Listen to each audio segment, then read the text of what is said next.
I want to take you, though, to the State Department, though. President Obama there delivering remarks at the summit on countering violent extremism.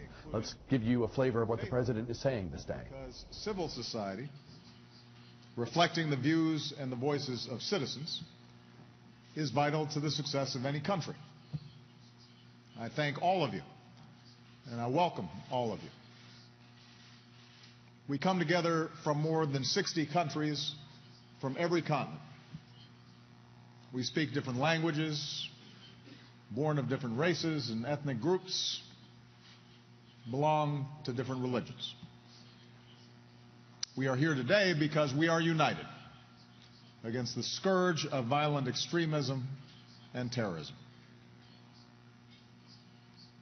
As we speak, ISIL is terrorizing the people of Syria and Iraq and engaging in unspeakable cruelty.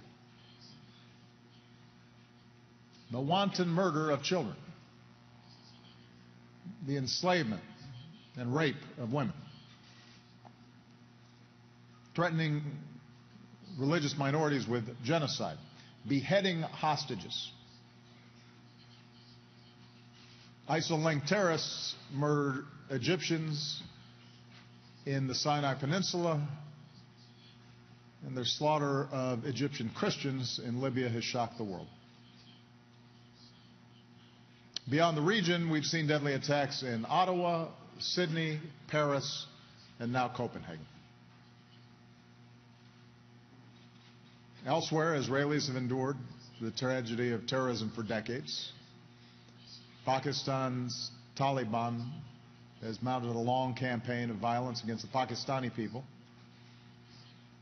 that now tragically includes the massacre of more than 100 school children and their teachers. From Somalia, al-Shabaab terrorists have launched attacks across East Africa.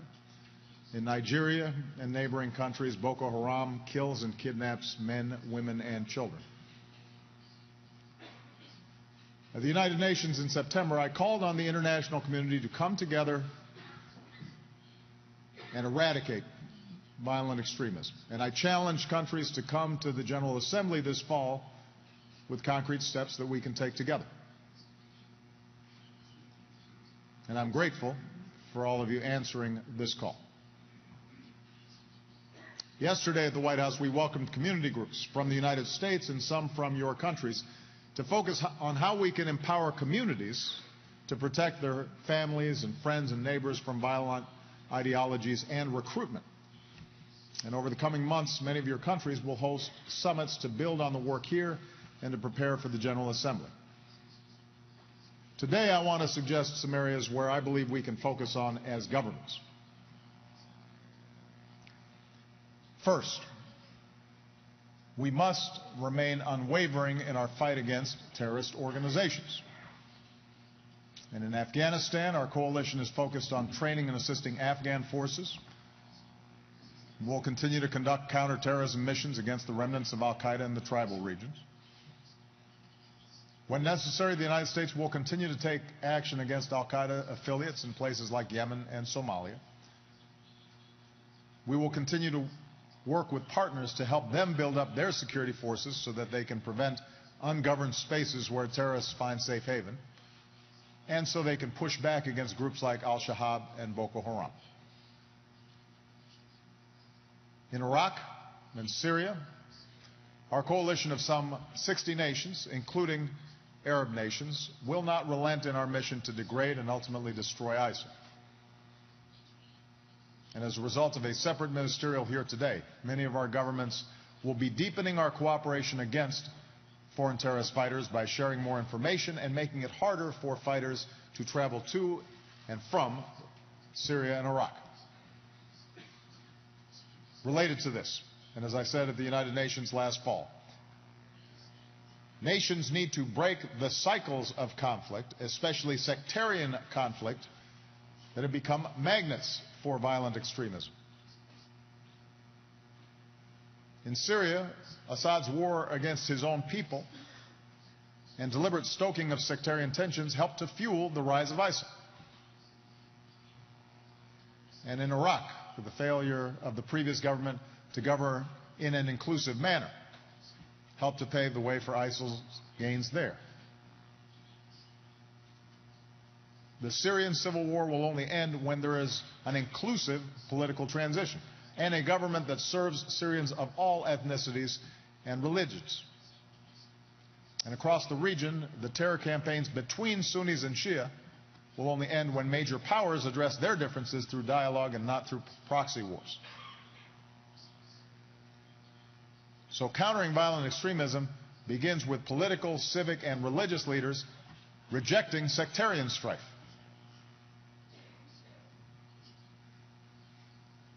Second, we have to confront the warped ideologies espoused by terrorists like Al-Qaeda and ISIL, especially their attempt to use Islam to justify their violence. I discussed this at length yesterday. These terrorists are desperate for legitimacy. And all of us have a responsibility to refute the notion that groups like ISIL somehow represent Islam, because that is a falsehood that embraces the terrorist narrative.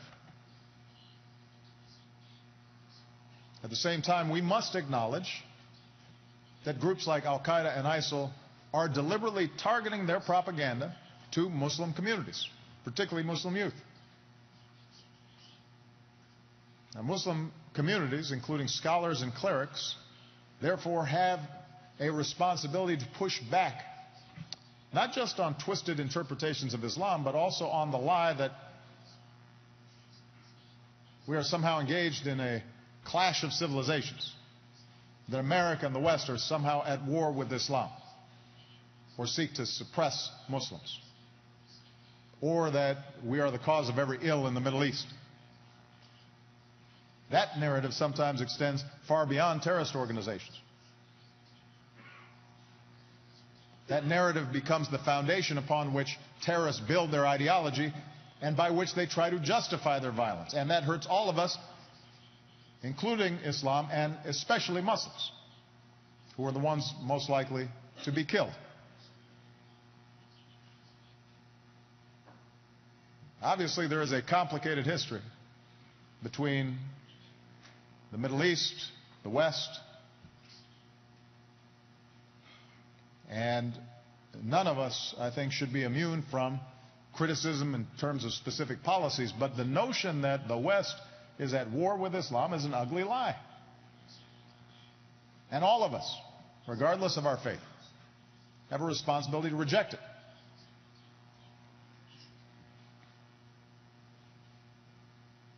At the same time, former extremists have the opportunity to speak out, speak the truth about terrorist groups. And oftentimes they can be powerful messengers in debunking these terrorist ideologies. One said, this wasn't what we came for, to kill other Muslims. Those voices have to be amplified. And governments have a role to play. At minimum, as a basic first step, countries have a responsibility to cut off funding that fuels hatred and corrupts young minds and endangers us all. We need to do more to help lift up voices of tolerance and peace, especially online. And that's why the United States is joining, for example, with the UAE to create a new digital communications hub to work with religious and civil society and community leaders to counter terrorist propaganda. Within the U.S. government, our efforts will be led by our new coordinator of counterterrorism communications. And I'm grateful that my envoy to the Organization of Islamic Cooperation, Rashad Hussain, has agreed to serve in this new role. So the United States will do more to help counter hateful ideologies. And today I urge your nations to join us in this urgent work. Third, we must address the grievances that terrorists exploit, including economic grievances. As I said yesterday, poverty alone does not cause a person to become a terrorist any more than poverty alone causes someone to become a criminal. There are millions, billions of people who are poor and are law-abiding and peaceful and tolerant and are trying to advance their lives and the opportunities for their families. But when people, especially young people, feel entirely trapped in impoverished communities, where there is no order and no path for advancement, where there are no educational opportunities, where there are no ways to support families, and no escape from injustice and the humiliations of corruption, that feeds instability and disorder and makes those communities ripe for extremist recruitment. And we have seen that across the Middle East, and we've seen it across North Africa. So if we're serious about countering violent extremism, we have to get serious about confronting these economic grievances. Here at this summit, the United States will make new commitments to help young people, including in Muslim communities, to forge new collaborations in entrepreneurship and science and technology. All our nations can reaffirm our commitment to broad-based development that creates growth and jobs, not just for the few at the top, but for the many. We can step up our efforts against corruption. So a person can go about their day and an entrepreneur can start a business without having to pay a bribe. And as we go forward, let's commit to expanding education, including for girls. Expanding opportunity, including for women. Nations will not truly succeed without the contributions of their women. This requires, by the way, wealthier countries to do more. But it also requires countries that are emerging and developing to create structures of governance and transparency so that any assistance provided actually works and reaches people. It's a two-way street. Fourth, we have to address the political grievances that terrorists exploit. Again, there is not a single perfect causal link, but the link is undeniable. When people are oppressed and human rights are denied, particularly along sectarian lines or ethnic lines, when dissent is silenced, it feeds violent extremism. It creates an environment that is ripe for terrorists to exploit. When peaceful democratic change is impossible, it feeds into the terrorist propaganda that violence is the only answer available. And so we must recognize that lasting stability and real security require democracy. That means free elections where people can choose their own future, and independent judiciaries that uphold the rule of law, and police and security forces that respect human rights, and free speech and freedom for civil society groups. And it means freedom of religion. Because when people are free to practice their faith as they choose, it helps hold diverse societies together.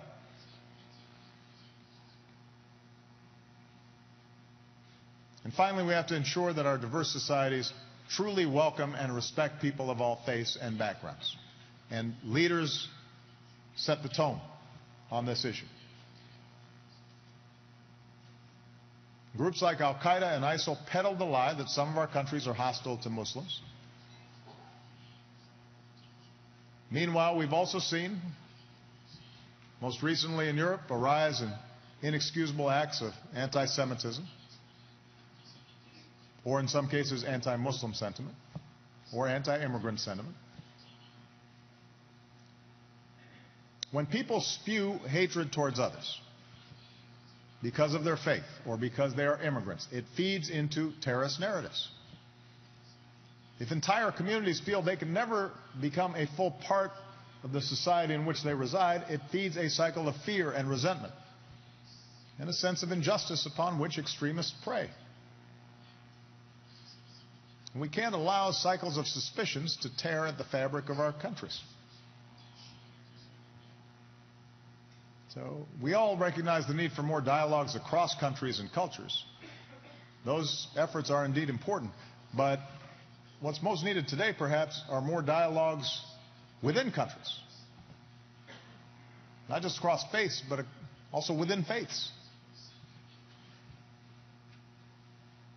Violent extremists and terrorists thrive when people of different religions or sects pull away from each other and are able to isolate each other and label them as they as opposed to us, something separate and apart. So we need to build and bolster bridges of communication and trust. Terrorist traffic and lies and stereotypes about others, other religions, other ethnic groups. So let's share the truth of our faiths with each other. Terrorists prey upon young, impressionable minds. So let's bring our youth together to promote understanding and cooperation. And that's what the United States will do with our virtual exchange program, named after Ambassador Chris Stevens, to connect 1 million young people from America and the Middle East and North Africa for dialogue. Young people are taught to hate. It doesn't come naturally to them. We adults teach them. I'd like to close by speaking very directly to a painful truth that's part of the challenge that brings us here today. In some of our countries, including the United States, Muslim communities are still small and relative to the entire population. And as a result, many people in our countries don't always know personally somebody who is Muslim. So the image they get of Muslims or Islam is in the news. And given the existing news cycle, that can give a very distorted impression. A lot of the bad, like terrorists who claim to speak for Islam, that's absorbed by the general population. Not enough of the good. The more than 1 billion people around the world who do represent Islam and are doctors and lawyers and teachers and neighbors and friends. So we have to remember these Muslim men and women, the young Palestinian working to build understanding and trust with Israelis, but also trying to give voice to her people's aspirations. The Muslim clerics working for peace with Christian pastors and priests in Nigeria and the Central African Republic to put an end to the cycle of hate. Civil society leaders in Indonesia, one of the world's largest democracies. Parliamentarians in Tunisia, working to build one of the world's newest democracies. Business leaders in India, with one of the world's largest Muslim populations. Entrepreneurs unleashing new innovations in places like Malaysia. Health workers fighting to save lives from polio and from Ebola in West Africa, and volunteers who go to disaster zones after a tsunami or after an earthquake to ease suffering and help families rebuild.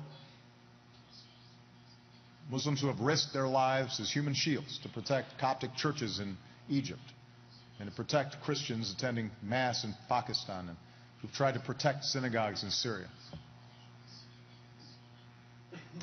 The world hears a lot about the terrorists who attacked Charlie Hebdo in Paris, but the world has to also remember the Paris police officer, a Muslim, who died trying to stop them.